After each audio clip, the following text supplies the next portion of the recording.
नमस्कार, आप देख रहे हैं 4 PM और मैं हूं आपके साथ निधि तिवारी। क्या स्पीकर ओम बिरला अब स्पीकर की कुर्सी पर फिर कभी नहीं बैठने वाले हैं? क्या उनको मजबूरन अपने पद से इस्तीफा देना पड़ सकता है? ये सवाल इसलिए उठ रहे हैं क्योंकि एक खबर ने बीजेपी सरकार की रातों की नींद उड़ा दी है। इन खबरों के मुताबिक अब से स्पीकर ओम बिरला ने खुद ये फैसला लिया है कि वो अब लोकसभा में नहीं जाएंगे। इसी खबर से पता चलता है कि विपक्ष नंबर में कम होने के बावजूद सत्ता पक्ष पर कितना भारी पड़ रहा है। वहीं मोदी चाइन कंपनी सोच में पड़ गए हैं कि ओम बिरला नहीं होंगे तो उनको विपक्ष से कौन बचाएगा, कौन सत्ता पक्ष को पूरा मौका देगा और विपक्ष को बोलने से रोकेगा। इसीलिए बौखलाहट में जो सत्ता पक्ष के सांसद हैं, मंत्री हैं, उन्होंने विपक्ष पर एक और आरोप लगा दिया है कि उन्होंने ओम बिरला के साथ चैम्बर में घुसकर गाली गलौज की, वो भी प्रियंका गांधी की मौजूदगी में। तो आखिरकार क्यों ओम बिरला ने अचानक लोकसभा में ना आने का फैसला किया है और आखिर क्यों सत्ता पक्ष के जो मंत्री हैं वो ये कह रहे हैं कि ओम बिरला को गालियां दी गई और साथ ही साथ क्या अब उनको अपनी कुर्सी से सच में इस्तीफा देना पड़ सकता है, बताएंगे आपको अपनी इस रिपोर्ट में। आज सत्ता की आंखों में आंखें डालकर पत्रकारिता करना बेहद मुश्किल हो गया है। हम पर मुकदमों से लेकर चैनल को बंद करने का दबाव बनाया जा रहा है। मुश्किल दौर है, लेकिन हम हार नहीं मानेंगे। इसीलिए 4 PM को ज्यादा से ज्यादा ज्वाइन करें और स्वतंत्र पत्रकारिता को जिंदा रखने के लिए जितना हो सके हमारा आर्थिक सहयोग करें। उम्मीद है कि आपके सपोर्ट से ये जंग भी हम जीत जाएंगे। तो जब से बीजेपी ने ओम बिरला को स्पीकर की कुर्सी पर बैठाया है, तब से लेकर अब तक ओम बिरला ने कैसे इस कुर्सी की गरिमा को गिराया है। उन्होंने इस कुर्सी पर बैठते हुए आज तक निष्पक्षता और नैतिकता का ऐसा एक उदाहरण नहीं दिया जिसको देखकर कहा जा सके कि ओम बिरला जी बेहद निष्पक्ष हैं और ईमानदारी से अपना काम करते हैं। वैसे तो स्पीकर निष्पक्ष होना चाहिए, लेकिन लोकसभा स्पीकर की छवि सरकार के चाटुकार के रूप में बनकर रह गई। वो खुलेआम अपनी गद्दी का दुरुपयोग करते रहे और सदन में सत्ता पक्ष की ढाल में तब्दील हो गए। जब भी मोदी या सरकार का कोई मंत्री बोलता तो ओम बिरला ऐसे ध्यान से सुनते जैसे कोई धार्मिक कथा चल रही हो और चेहरे पर मंद मंद मुस्कान, आंखों में श्रद्धा और पूरे सदन में सन्नाटा। लेकिन जैसे ही कोई विपक्षी नेता, खास करके नेता प्रतिपक्ष राहुल गांधी खड़े होते तो स्पीकर का चेहरा ही बदल जाता। तभी उन्हें नियम कानून याद आने लगते, प्रक्रियाएं दिखने लगती और तो और संविधान की मोटी मोटी किताबें लहराई जाने लगती। पिछले दिनों का उदाहरण सबके सामने है, जब राहुल गांधी पूर्व आर्मी चीफ जनरल नरवणे की किताब की सिर्फ 5 लाइनें संसद में पढ़ना चाहते थे। वो कोई अफवाह नहीं, कोई आरोप नहीं, बल्कि एक पूर्व सेना अध्यक्ष की लिखी किताब का हवाला था। पर तब स्पीकर ओम बिरला सरकार के वकील की तरह खड़े हो गए। उन्होंने एक के बाद एक नियम गिराए, सरकार का बचाव किया और नेता प्रतिपक्ष को बोलने ही नहीं दिया।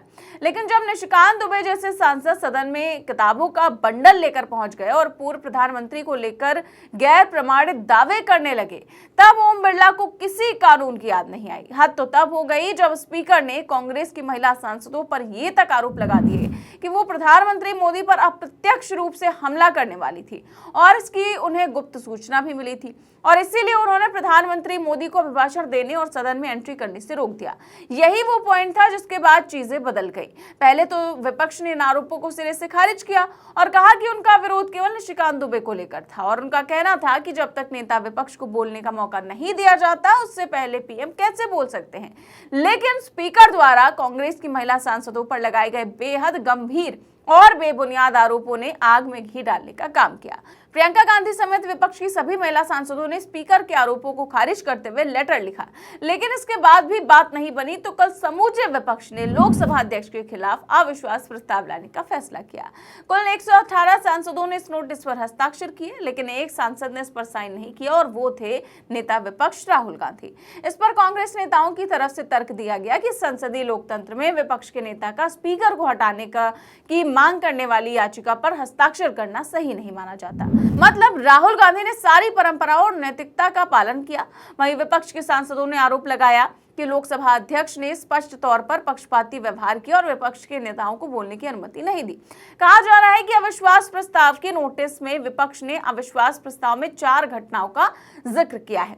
इनमें से एक में कहा गया है कि लोकसभा में विपक्ष के नेता राहुल गांधी को बोलने नहीं दिया गया, जबकि उन्होंने राष्ट्रपति के भाषण पर धन्यवाद प्रस्ताव पर चर्चा में चीन के खिलाफ 2020 के घटनाक्रम को उठाया था। इसके अलावा जो महिला सांसदों पर जो स्पीकर द्वारा आरोप लगाया गया था उसका भी उल्लेख किया गया है। लोकसभा अध्यक्ष के खिलाफ अविश्वास प्रस्ताव तक की नौबत क्यों आई? क्योंकि आपने देखा पिछले सप्ताह जिस तरह से राहुल गांधी जी को पूरे 1 हफ्ते 10 दिन बोलने का अवसर नहीं दिया गया और कहा गया सरकार द्वारा कि वो बोल सकते हैं, लेकिन सरकार जिन विषयों पे सहमति दे उन्हीं विषयों को उठाएं। अगर सरकार की सहमति से ही उठाना है तो फिर तो सत्ता पक्ष बतेरा, यानी कि सरकार विपक्ष रहित लोकसभा की कल्पना कर रही है, यानी कि सरकार विपक्षहीन लोकतंत्र का स्वप्न देख रही है। और ऐसा सपना हम साकार नहीं होने देंगे, क्योंकि हमने जन्म लिया है एक संवैधानिक लोकतंत्र में जहां सत्ता पक्ष और विपक्ष दोनों की भूमिका है। और यदि जनता के अधिकारों की बात आए, देश हित की बात आए, तो विपक्ष भी स्वतंत्रता से बात उठाने के लिए विपक्ष को भी अधिकार है। यही अधिकार एक अवसर देता है लोकसभा में नेता विपक्ष को स्वतंत्रता से अपनी बात रखने के लिए। उस अधिकार से वंचित किया जाना, ये इस सिद्धांत से समझौता हम नहीं कर सकते। इन प्रश्नों को लेकर ये अविश्वास प्रस्ताव आया है। ये प्रश्न आज इन पे मंथन सरकार की तरफ से भी होना चाहिए, सत्तारूढ़ दल में भी मंथन होना चाहिए, लोकसभा अध्यक्ष को भी मंथन करना चाहिए इस प्रश्न पे, और देश की जनता को भी मंथन करना चाहिए। क्या नेता विपक्ष स्वतंत्रता से देश की लोकसभा में अपनी बात रख सकते हैं या नहीं? जानकारी के मुताबिक 9 मार्च को बिरला को स्पीकर पद से हटाने के लिए विपक्ष की ओर से लाए गए अविश्वास प्रस्ताव पर चर्चा हो सकती है। इस दौरान कम से कम 50 सांसदों को खड़े होकर समर्थन दिखाना होगा। इसके बाद ही पीठासीन अधिकारी इस प्रस्ताव पर औपचारिक रूप से चर्चा की अनुमति दे सकते हैं। आप देखिए, बजट सत्र का दूसरा चरण 9 मार्च से शुरू होगा और अविश्वास प्रस्ताव पर चर्चा उसी दिन से शुरू हो सकती है।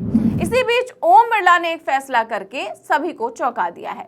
खबरों की माने तो उन्होंने फैसला किया है कि तब तक वो सदन में नहीं जाएंगे जब तक अविश्वास प्रस्ताव पर चर्चा नहीं हो जाती। अविश्वास प्रस्ताव पर चर्चा को लेकर जब तक फैसला नहीं हो जाता। लोकसभा सचिवालय के सूत्रों ने बताया कि ये नैतिक कदम है ताकि कोई भी पक्ष ये ना कह सके कि स्पीकर खुद प्रक्रिया को प्रभावित कर रहे हैं। मतलब कुर्सी पर रहते हुए परंपराओं और नैतिकता को तार-तार करने के बाद अब स्पीकर साहब नैतिकता की बात कर रहे हैं। अब देखिए, उनका ये कदम संसद में काफी चर्चा का विषय बना हुआ है। विपक्ष इसे स्पीकर के पक्षपात रवैये के खिलाफ जीत मान रहा है।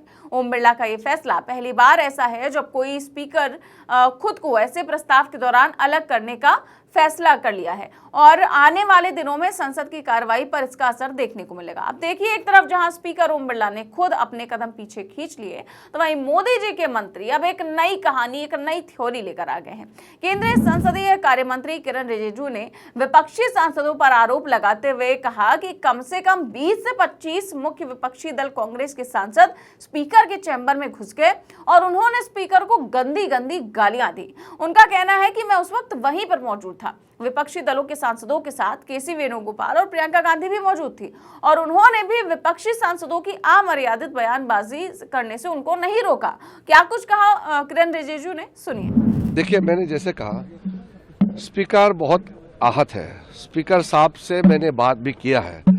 स्पीकर साहब के चैम्बर में जाकर के गाली गलौज किया, बुरा भला कहा, फिर स्पीकर ने जो रूलिंग दिया उसको नहीं माना और फिर राहुल गांधी जी कहते हैं कि किसी का परमिशन नहीं चाहिए उसको बोलने के लिए, वो मर्जी से बोलेंगे, रूल के बिना बोलेंगे। रिकॉर्ड में आप लोग चेक कर लीजिए, वो कहा है, उन्होंने कहा कि उनको बोलने के लिए किसी का परमिशन नहीं चाहिए।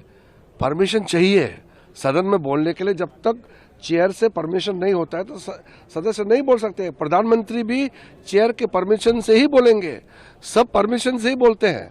ऐसा नहीं चल सकता है संसद की बिना परमिशन से आप जब चाहे बोलेंगे। सर, राहुल गांधी ने किन्होंने किया? स्पीकर के चैम्बर में कम से कम 20-25 कांग्रेस के एमपीस जब घुसे तो मैं भी वहां गया और जो गाली गलौज किया स्पीकर के साथ, वो तो मैं आपको बता नहीं सकता हूं।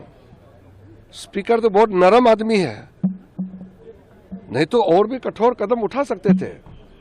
ये कोई तरीका होता है क्या?